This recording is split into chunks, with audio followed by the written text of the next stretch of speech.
that's when I was just like, wow, this is a literal God situation where it's just like the people buying it were perfect. The people we were buying from were perfect. It's just like everything was as smooth as you could get. But that doesn't mean it wasn't stressful because there are so many moving parts. Yeah. And it's like, I literally don't understand why someone would want to do a for sale by owner knowing how much money could be left on the table. Yeah. Great, because they do. They leave a ton of money on the table when they're trying to sell it themselves because they don't want to pay a professional.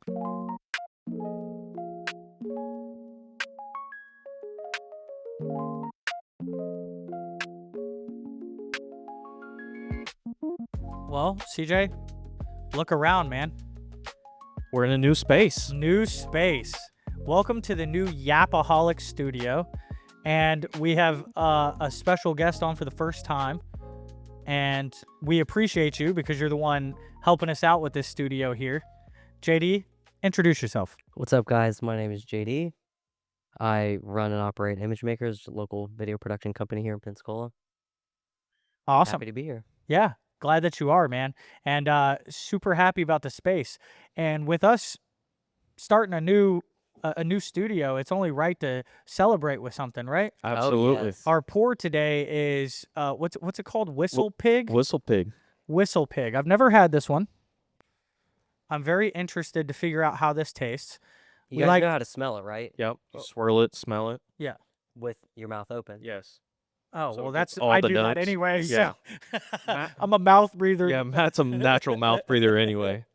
But if you do smell it with your mouth closed, it'll burn your nose. I learned that Oh the my hard way God, the it very does. first time I So ever keep that slipped mouth it. open. Yeah. I've actually never. It's because I'm a mouth breather. I didn't know that. And if you guys remember, y'all remember the 3-sip technique? Mm-hmm. Yeah. For starters, the 3-sip technique is the first sip, you just kind of coat the tongue. The second sip, it's a little bit more, coat the mouth. And then the third sip, all that ethanol taste will go away. I'm not going to lie to you. The ethanol taste did not go away. I don't know if I'm a huge fan of this. I actually think it's good now that it's setting in. But it's not my favorite we've had so far on the entire podcast. I'm not really good with like notes of stuff. I love it whenever I see other people say, "Oh, there's notes of oak in this." But I will was say, literally thinking that. Yeah, me Well, too. I didn't know. Actually. I was gonna say there's notes of wood. I didn't know if it was oak or not. You know what I'm saying? But it's got a like a very a wood barrel taste to it. Yeah, it does. I like it. I wouldn't say this is nearly one of my favorites. This one seems a little bit. Small batch. Yeah, that's surprising. It's a little bit harsher. I to me. agree. Yeah. Same. I'd probably put this low 7s, probably 7.2. Okay, I was gonna go 7.5. I still, now that I had sat on the palate, I'm gonna go 7.5. Still not my favorite, but I don't think it's the worst we've had. I mean, definitely 6-7. Oh, 6. I've had a few of those. Yeah. I've had a few of those so Like, far. Nah, I couldn't say it's 6.5. Couldn't say it's like in the high 6s. So I'm like, 6-7. I've had a few of those so far. I Like, understand. I don't dislike it. Yeah. Yeah, It's just not yeah. the best you've ever had. Of the spread that we have on the table. Yeah. It's not my first pick. Definitely not my first. But it's not my I don't think it's going to be my last pick either. Definitely No, not. not at all. I think the only one that I haven't had left up there is the Cooper's Mark. Yep, same. And Yeah, I'm okay if I don't touch that one. somebody was telling me it's going to be super sweet. Yeah, it's made Which with sugars. It's got Wait, you sugars just in it. read the label. Yeah. Yeah. I saw it says maple, Maple. on there, so typically It's gonna be that means sweet. it's going to be sweeter, yeah, Mhm. for sure. Well, how are y'all enjoying this weather? Because it seems like the fake spring is finally over. It's getting a little bit warmer now. Yeah, with Florida, the beginning of March, it'll warm up for like a couple of days. We'll have like a couple of days of rain. Then it's gonna get a little chilly. Then it's gonna warm back up, and then right before Easter, it gets cold, and then it's like goes to summer. So I've been known to say on the podcast I enjoy all the weather that we Yes. have, which I do. We've got the Of golf. course he does. He's So- trying not to walk it back right now. No, I actually do. We've got the golf, so I really enjoy the weather. I don't like when it rains because I feel like I don't work like on rainy days because I like reschedule everything. But the weather's fine. It could be way worse. There's still people that have been snowed in up until like mid-March, so I'm not complaining at all. See, in my mind, I'm like, oh, we got like 2 weeks of this, and Yeah. then it's gonna be blazing hot. So Yep. it's like, for me, it's like enjoy the good weather while you can, because it's not gonna last long. Right. Yeah. Talk about that snow stuff. I was just talking to somebody who lives up north. Yeah, and it's stuff that comes from the sky. yeah, It's like but they were rain, but talking to really me about cold. like Yeah. thunder snow whenever it's snowing and thunderstorming at the same time. That's possible. I didn't know this was possible either. That's I'm supposed to get video of it. And Because I'll with- definitely share with it. Thunder, you're supposed to have heat, right. Right. That's what thunder. Yeah. but I that's how guess if thunder you have works. like heat lightning, Sure. that's different This- than like lightning. Let me tell you something. This is why we don't live up north. Yeah. All right? Literally. This is why we Yeah. live where we live. Okay, because I couldn't deal with that. Oh, yeah. That Well, sounds the awful. The snowstorm of 2025 was perfect. We experienced snow for Yes. a little bit. That was all I Snowed needed. in for like 2 days, and I'm good. That was Yeah. enough for my entire life. It- Literally, I would be okay if I never experienced it It again. stayed on some of the houses and sides of the road for like a week. It was a good sight, but Yeah. That was about it. that's really all we needed. This year's snow was even better because It was nothing. it happened and then it was gone by 10:30. Yeah. So And guess I wasn't even in. I was in Atlanta.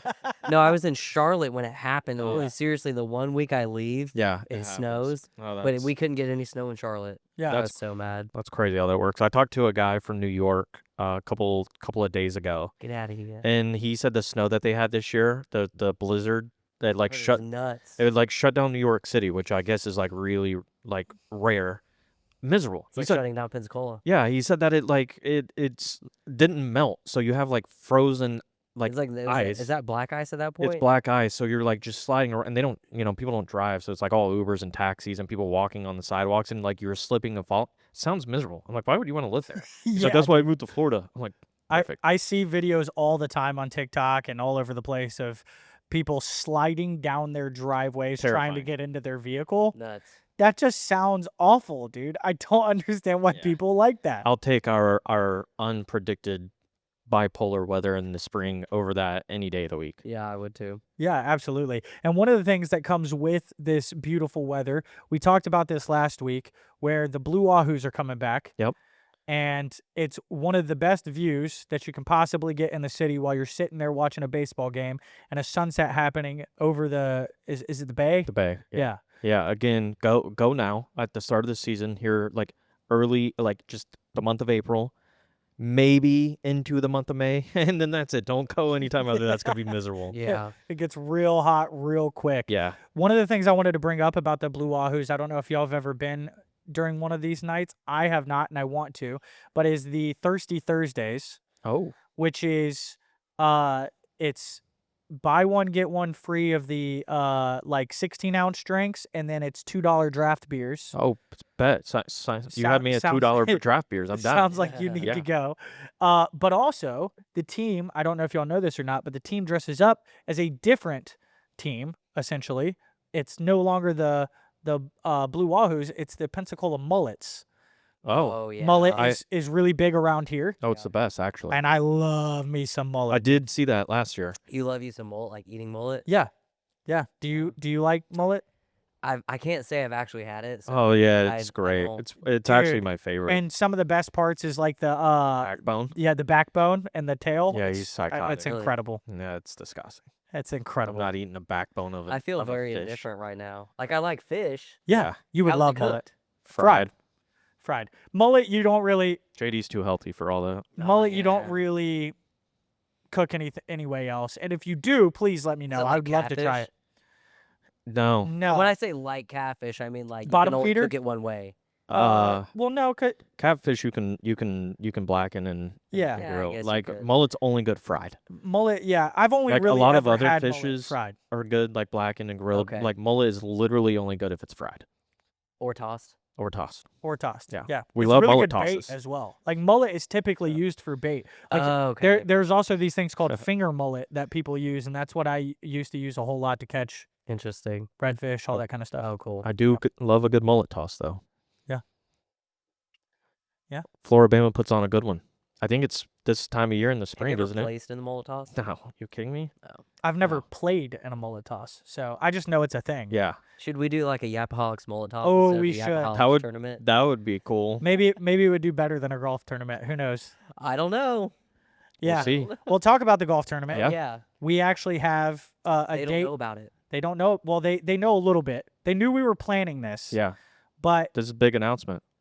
we have a date Huge. locked in. Huge. Absolutely huge. When's it going to be? It's Mid-October? Mid-October.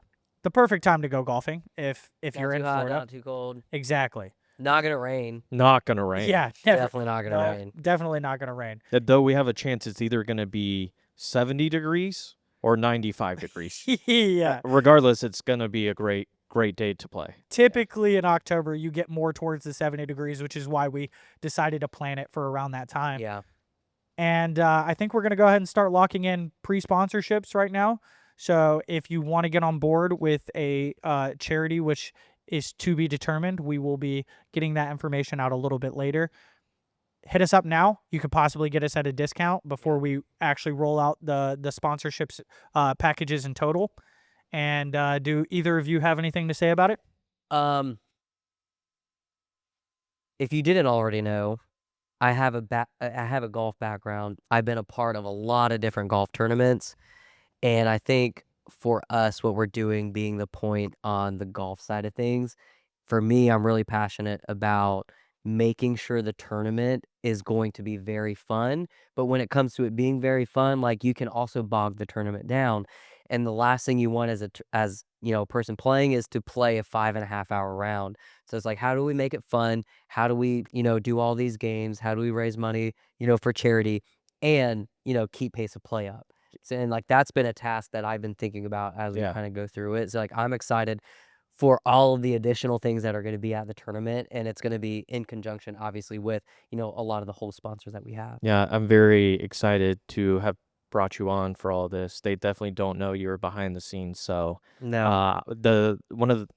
I'm obviously excited for the tournament itself, but one of the things I'm most excited for is the after party.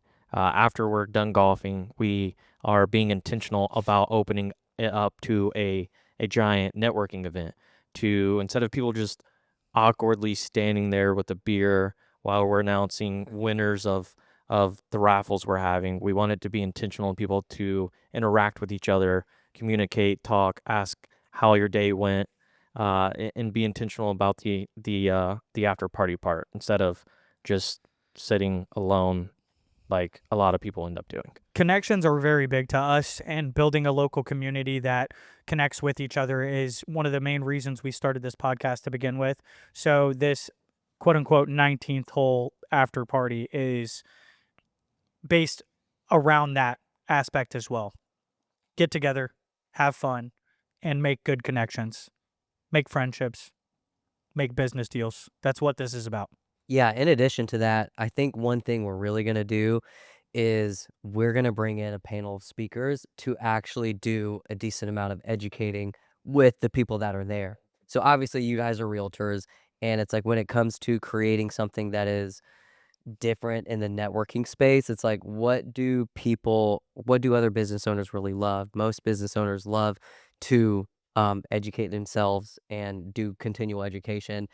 Not only do they like continual education, but when they get to hear from other industry professionals or other leaders inside of the community, it's like those voices are invaluable. So being able to take something like a networking event and adding a panel of speakers to say, this panel of speakers, one, it's going to be recorded.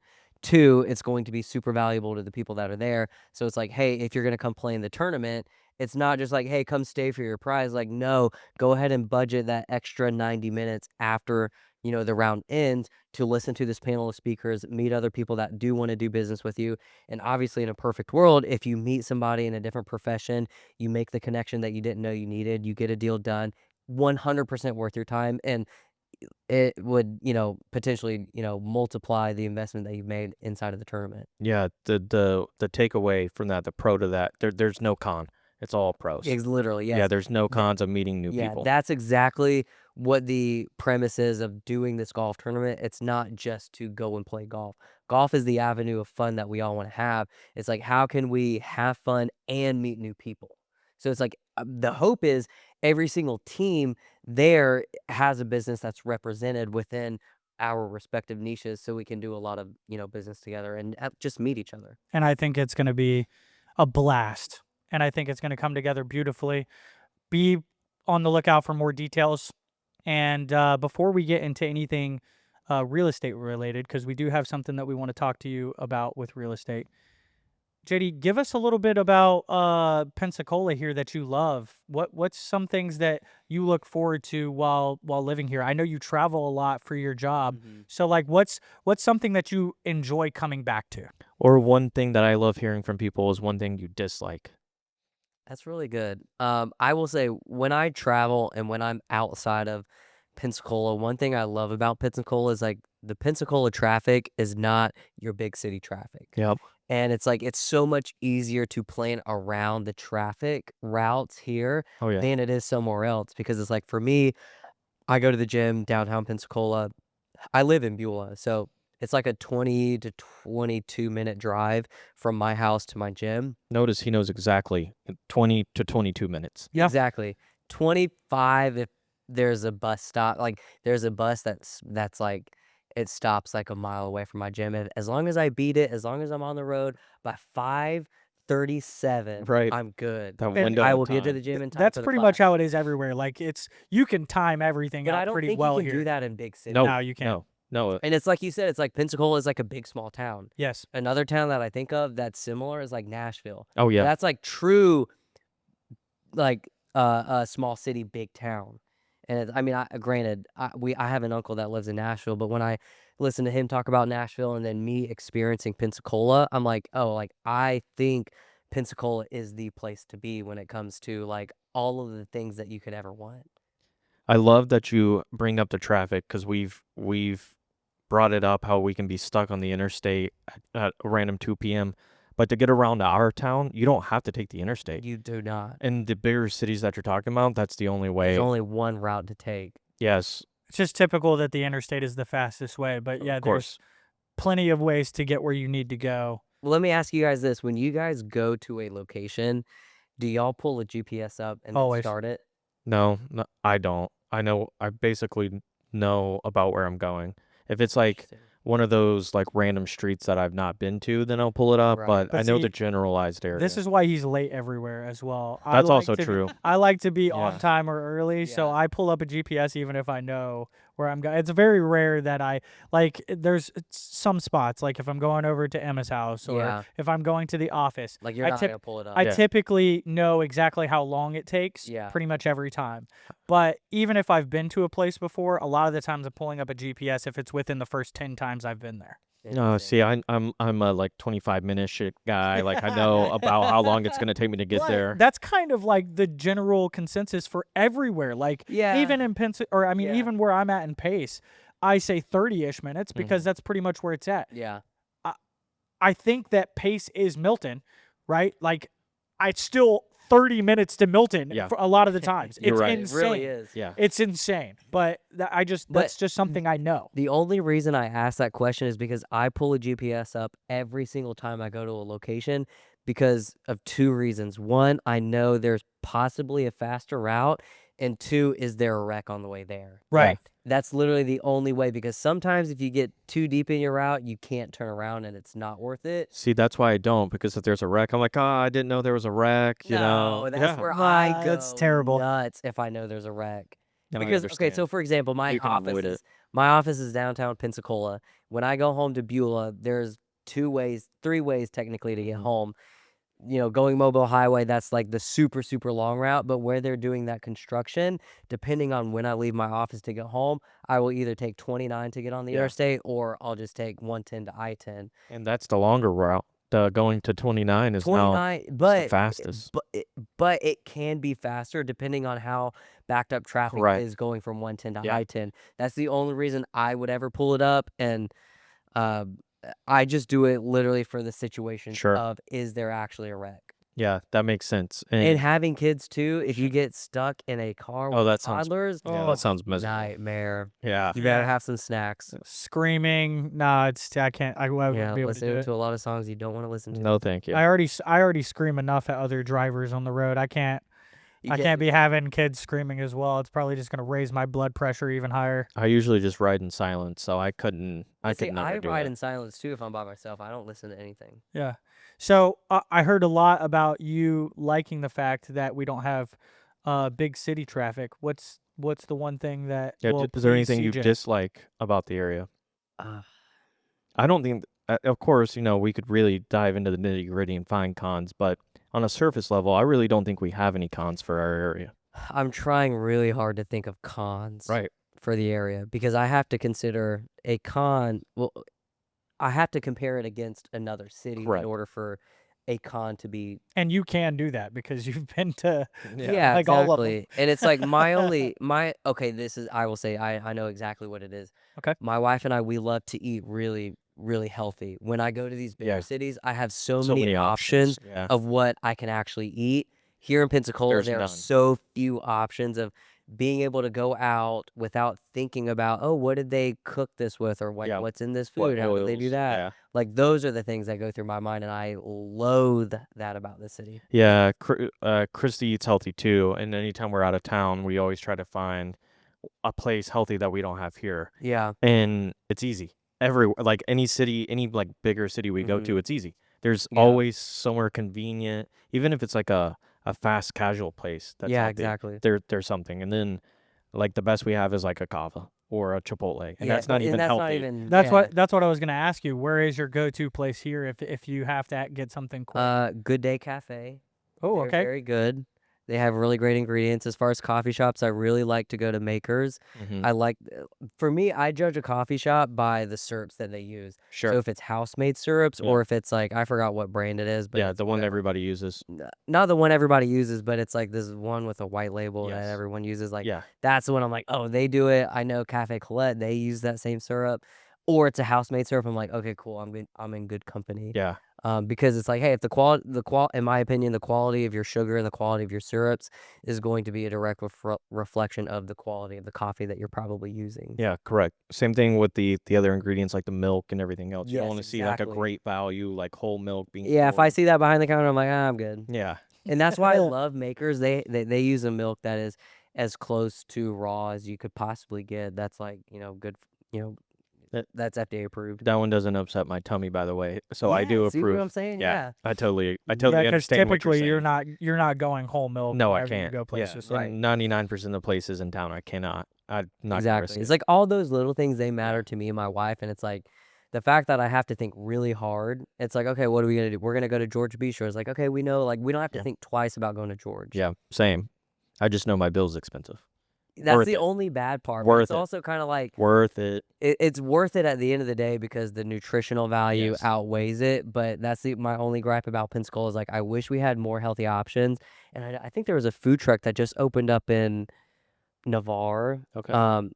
That is that is super healthy. But I know you have like Bear Fruit Bowls. And you Yeah. have some of those other like acai places. But Those don't count. Yeah. exactly, I was those gonna are say like that doesn't really snacks, count. like- Like I'm not. That's a Yeah. snack. Yeah.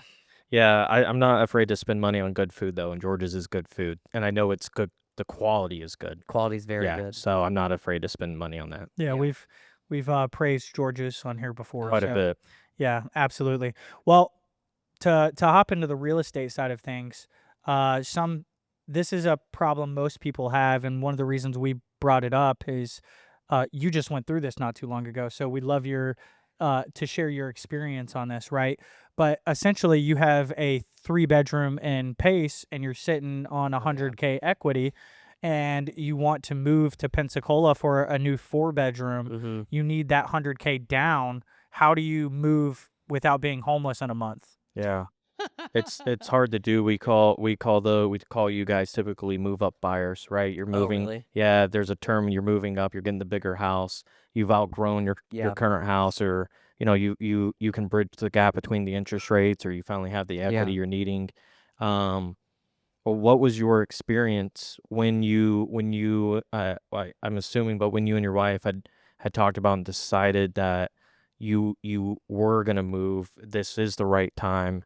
And then once you list the house on the market, You drunk? how About through that glass. I'm not gonna lie to you. how stressful was the process in general?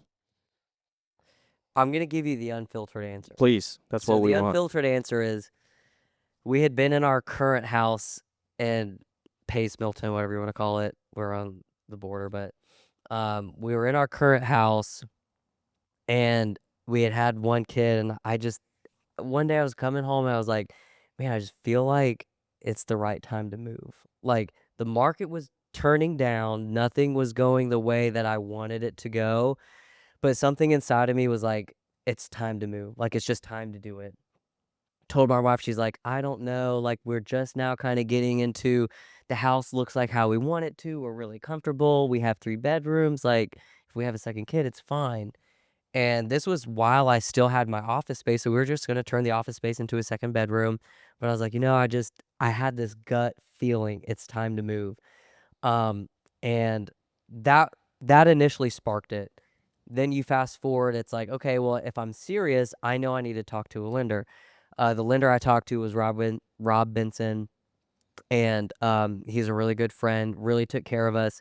And this was in I think late November when I had these feelings. I was talking to my wife.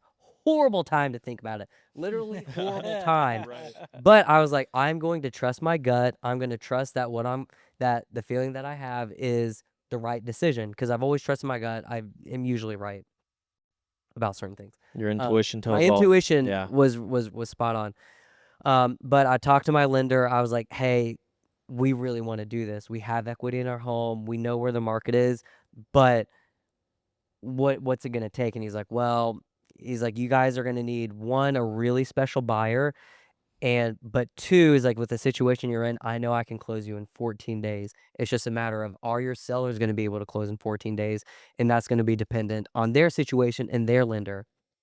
And we started to crunch the numbers. I was like, okay, we have what, like potentially 50,000 in equity that we can play with. We bought the house originally pre-sale, never hit the market, walked in with 30,000 in equity. And long story short, we ended up selling in March, I think it was. But like you said, it's like, okay, you go into that situation, like you are literally going to be homeless. So I'm like, okay, babe, we have 3 different options. Option 1 is perfect case scenario. Everything lines up, 14 Yeah. days. Option 2 is we wait it out for like a few days. Option 3 is like, okay, we're like chilling with your parents in their apartment for like 2 months and then we go buy a house with all Oh, this money we've got. option 3 sounds It stressful. was Yeah. super stressful, but I was like, okay, Trust the if process. if I'm certain about the process, Yeah. if I'm certain about moving, everything's gonna work out. And then for me, my mom is a realtor. Introduced my mom and CJ to each other. They talk a lot, but I thankfully was able to consult CJ. He does a lot of deals. He knows both areas. So we ended up we listed our house on the market. We ended up having to drop the price like 10 grand. It was an incredible deal. We ended up finding a buyer because at the time my wife was like 6 months pregnant Yeah. or 5 months pregnant, something like that. And the buyers that inquired, I think they were the second people that seriously inquired. That lady was 7 months pregnant. Oh, So she was like, "We need to move now." I'm like, "Great. yeah. We need to move now." So then it was just this negotiation battle, which I know you were kind of a part of. Yeah. But that whole time, that was really stressful. And I was like, I am so glad I have people in my corner that care about me because I would be crushed. And if it wasn't for my first experience of buying a house and not knowing what I was walking into, like I just would have been so lost because the entire process as a seller is so stressful. It's like we took our own photos, we did our own marketing, like it was fine. But like thankfully being able to move up was really big. So option 1 ended up working out exactly how we wanted it to. We ended up closing inside of like 14, maybe 17-ish days, but everything worked out literally so perfectly. It's like the house we were buying from, like that was another perfect situation where Yeah. they were like, They weren't on a big time frame. They were not on a they big- were okay with what you guys had going on. because they had a newborn. Yeah. When I say newborn, they had like just delivered their baby. That fresh thing, baby. yeah, that thing was like 2 days old. Because when we went to go view the home, we're like, oh, there's a bassinet. Like you could see the diapers that were on like the nightstand, and they were like newborn diapers. Yeah. I was like, She hadn't slept since she got home from the hospital. basically, Yeah. yes. And that's when I was just like, wow, this is a literal God situation where it's just like the people buying it were perfect. The people we were buying from were perfect. It's just like everything was as smooth as you could get. But that doesn't mean it wasn't stressful because there are so many moving parts. Yeah. And it's like, I literally don't understand why someone would want to do a for sale by owner knowing how much money could be left on the table. Yeah. Great, because they do. They leave a ton of money on the table when they're trying to sell it themselves because they don't want to pay a professional. Well, it's not even the pay of the professional, but it's like doing things They the think official way. It's yeah. like, okay, well, if you don't have a realtor to help you, it's like you have no Jack idea. can't help you with that. Correct. Yes, that's exactly right. Go download the document and then do it. Oh, you found out the document was wrong? Yeah. Now you just delayed your closing by how many days? Yeah, and you can get screwed. Because if people know you're doing it yourself, you have no idea what you're doing. Yeah. Even if you've been through the process And before. guess what? It's in the seller's advantage now. And one of those things that it's like you trust the professional you hire, you trust the process. You don't, on either side of the transaction, you don't know exactly what's going on behind the scenes and how hard we're actually working to make this possible. Your mom was your real estate agent. I was involved on, you can call it like a consulting side, but we worked hand in hand together to make sure the process was as smooth as possible for everybody involved. But it's one of those things that's, it's like, it's even more stressful on our side when it's stressful on your side because all the stars have to align. Yes. You've got to close on the same day or like, the very next day. And it all works out always like it's supposed to, but there's like a week there where it's like fuzzy, where it's like you literally don't know. Yeah, you're in the inspection period on both houses. Yes. It's a limbo. Yeah, the new house could be a disaster. Your current house could have issues you have no idea about. It's like a week where it's like my hair turns gray each time because it's out of my control. I can't. Yeah, you've done everything. You've done your job. Yeah, I've done my job, and it's like it's one of those God things. It's like it's whatever's meant to be will happen, and normally it all works out like it's supposed to. But to hear from your perspective exactly, on the consumer side of it is kind of eye-opening because it's like we do everything we can to protect your peace and sanity, but we never will because you have your own worries and your own lives and your own, moving parts to worry about as well. But one of the reasons that we wanted to get it from your perspective is because we can tell people exactly how it can happen, but to hear it happen from someone personally, it always makes people feel a lot better about the situation. And it's amazing to know that you also think that it's important to have the professionals help you through stuff like that because of how stressful it can be. Not to say we're going to take all of the stress off of your plate, but we're going to definitely take a lot of it. Yeah. Well, again, people get wrapped up in the cost of a realtor. It's like, oh, we saved 30 grand. We saved 20 grand. And it's like, in my mind, I'm like, you say that from a point of view of you've never done it, or you're only looking at it from the numbers and the what's coming into my bank account, because it's like, yeah, we had, say, whatever, 50 grand in equity, but like a lot of that money went to the realtors. But when you go through the process, it's like you just don't know what you don't know. Yeah. And even if you do know, you don't know what could come up. That's exactly right. And a lot of people say it, right? Like this is one of those cliche sayings, but time is money. Yeah. And the amount of time that a realtor can save you on things that you have no idea about, things that we don't let you see because we don't want you to worry about those kind of things, it's kind of priceless, to be honest. I totally agree. And it's one of those things where these people harp that they saved, right, so much money. I guarantee you they didn't. Yeah. But I was going to say, where do you guys feel like, I know like time is money, but it's like, where do you feel like you save a lot of people's money, or you save a lot of their, save their butts in situations that they may not even think of in the process? Yeah, there's two that comes to mind for me. It's the negotiations within the deal itself, and then the negotiations for any kind of repairs or concessions that you have no idea about.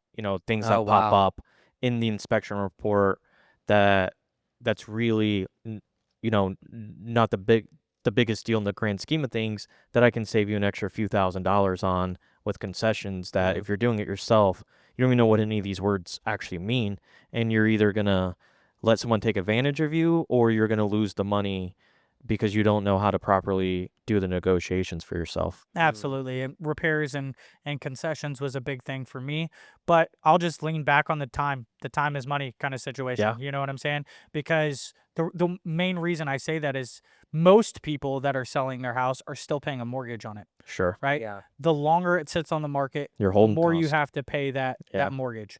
We have you have no idea how many listings we have that have been on the market for over a year. So not only have they had to pay their mortgage for that long, Wow. now they're paying property taxes again, Wow. which is more of a cost. You know what I'm Wow. saying? These things are very vital and Wow. important to think about Yeah. that I don't think a lot of for sale by owners You know, think I about. didn't realize that until I had moved into my house. So, like, for example, there were houses we were looking at when we bought a year ago. Yeah. And I look back and I'm like, that house is still on the market. Because I'll Yeah. go for a run in my neighborhood. course. I'm like, that house is on the market. Yeah. That's still on the market. That's still on the And market. you know what that means? They're overpriced. They're overpriced. Which Yeah. means if But you know what it was?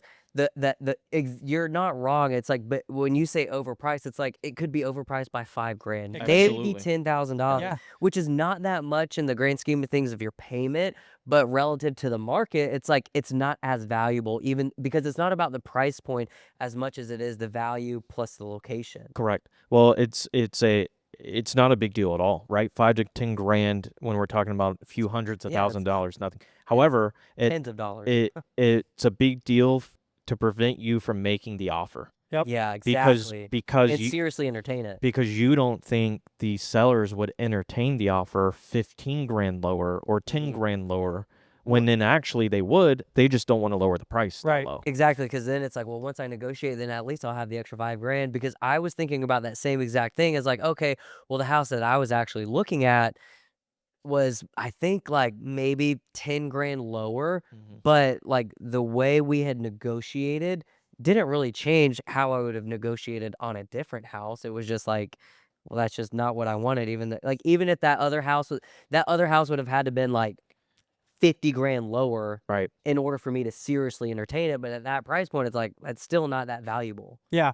So last little thing I'll say on that before we wrap things up here is that when sellers won't bring it down 5, 10, 15 grand, their thought process on it is if I bring it down that much, people are going to try to negotiate lower. When in reality, a lot of the times, people just want to see it come down. They don't really care that you are scared of the negotiations afterwards. A lot of the times, they just want to see it come to the price they want to buy it at. Right. They It's don't. only- They don't want to have to work to get it there. Yeah, what I'm something's saying? only worth what someone's willing to offer, right? Absolutely. So to play devil's advocate on that one real quickly, some sellers can't afford to even cut it by $5,000, right? They're then will either break even or bring money to the table. So, in that situation, it makes sense. But majority of the people can. It's just an ego thing, Yeah. and they think they're losing money, but in reality, you're losing money with the holding costs that you have. And in the 3 months it's going to sit even longer anyway. There's the money you could have just cut it to begin with to make a deal. That's a good point. So I didn't think about that. Yeah, absolutely. Well, it's been wonderful talking with both of you. Yeah. Thank you, JD, so much. Totally. And as you can see, we came to you for a reason, right? We wanted a studio, not just for ourselves, but to bring in heavy hitters like yourself. And next week, we'll be bringing in someone that we've known for a long time now, and we've always wanted to collab with. Big Trey 1000 will be on our podcast. I'm super excited for that. Before we get you out of here, I'd love to have you on again to talk more Sure. about your business. But go ahead and plug yourself just a little bit and say where people can find you at. Yeah, you can find me at @imagemakers. You can find us on virtually any platform because we just rebranded. Everything is very new, very fresh. You'll see a lot of sports stuff. You'll see a little bit of business stuff. But that's essentially where you can find us. And then, we'll talk more about what I do next time. Absolutely. And if you're stuck in a catch-22 and you're wanting to unlock your home's equity, DM us the word upgrade and we'll shoot you over a move up buyer's checklist to be able to get you into that dream home that you're looking for. And if there's anything else that you want to hear, remember, like, subscribe, and most importantly, comment. And until next time. we'll yap later.